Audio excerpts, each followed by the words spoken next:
और जो बच्चे पढ़ जाते हैं, शिक्षा ग्रहण कर जाते हैं अच्छी लगन लगाकर, आगे चलकर उनको बड़ा सुख प्राप्त होता है। इसी प्रकार आप विद्यार्थी हैं, इस दास के बताए अनुसार ये सिलेबस आप करते रहोगे, अपना दैनिक कार्य भी करते रहो, परमात्मा में विशेष रुचि बनाओ। ज़्यादा समय परमात्मा की महिमा सुनने और सुनाने में, मंत्र के जाप करने में, सुबह शाम और दोपहर की जो नित्य नियम बताए हैं उनके करने में ज़्यादा समय लगाओ। और जो कार्य आप कभी नहीं कर सकते थे और ना ही आप सोच सकते थे कि हमें ये सुविधा प्राप्त हो सकती है इस जीवन में, फिर ये परमात्मा आपको यहाँ के भी सुख देगा।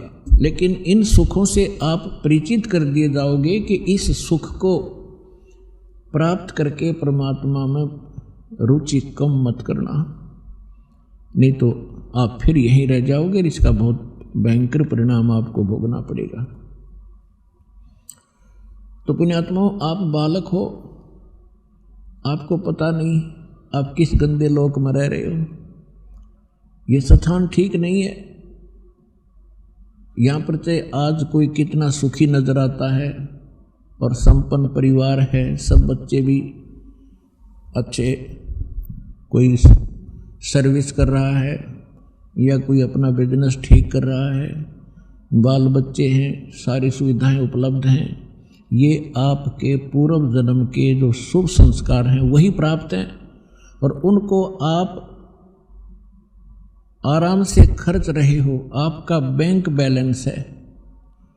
जब तक आप किसी भी व्यक्ति का बैंक बैलेंस है, यानी पूर्व का संचित धन उसके पास उपलब्ध है और उसको वो किसी प्रकार खर्चो खराब करो, कहीं प्रयोग करो, जब तक वो पूंजी रहेगी तो ऐसा लगेगा जैसे ये कुछ भी काम नहीं करता, फिर भी सारी मौज मार रहा है।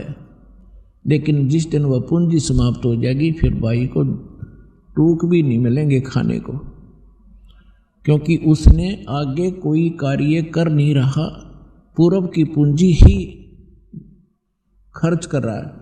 तो जो सच साधना नहीं करते और जो साधना करते हैं, शास्त्र विधि त्याग कर मनमाना आचरण करते हैं,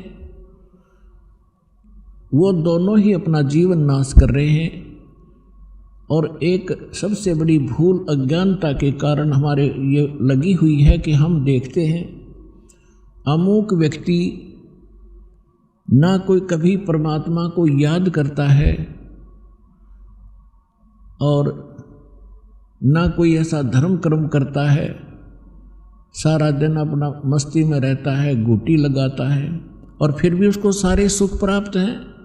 परिवार भी ठीक है, बच्चे भी ठीक लाइन पर लगे हुए हैं और सब संतान भी है, पोता पोती सब कुछ है।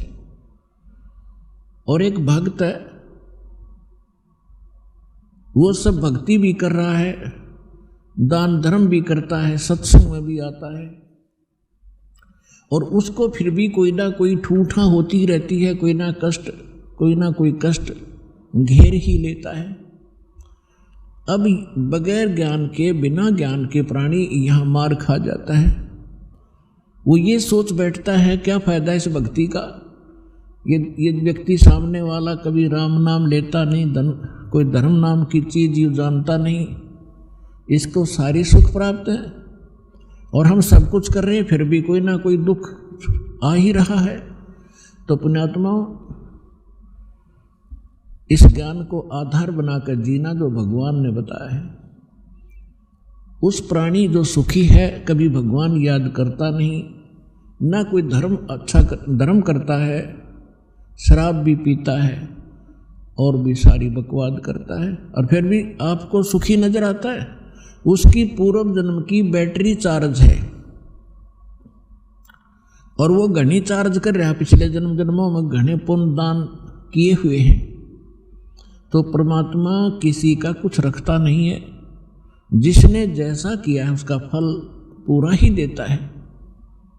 अब जैसे इन्वर्टर की बैटरी चार्ज कर रखी है, आगे चार्जर हटा दिया या चार्जर लगा रखा है तब बिना लाइट के प्लग में बगैर विद्युत के कनेक्शन नहीं जिसमें ला रखा हो, तो वो है जो शास्त्र विधि त्याग कर मनमाना आचरण करते हैं, वो अपना चार्जर उनमें ला रहे हैं जिनमें लाइट नहीं है, बिजली नहीं है, नकली पंथों और संतों के पास गलत साधनाएं करते हैं।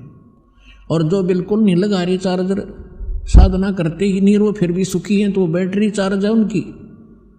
और जो नकली स्थान पर प्लग जिसमें बिजली है नहीं उसमें प्लग लगाए बैठे हैं और वो अभी सुखी महसूस करते हैं अपने आप को, क्योंकि उनकी भी बैटरी अभी चार्ज है, लेकिन वो चार्जर ठीक नहीं है।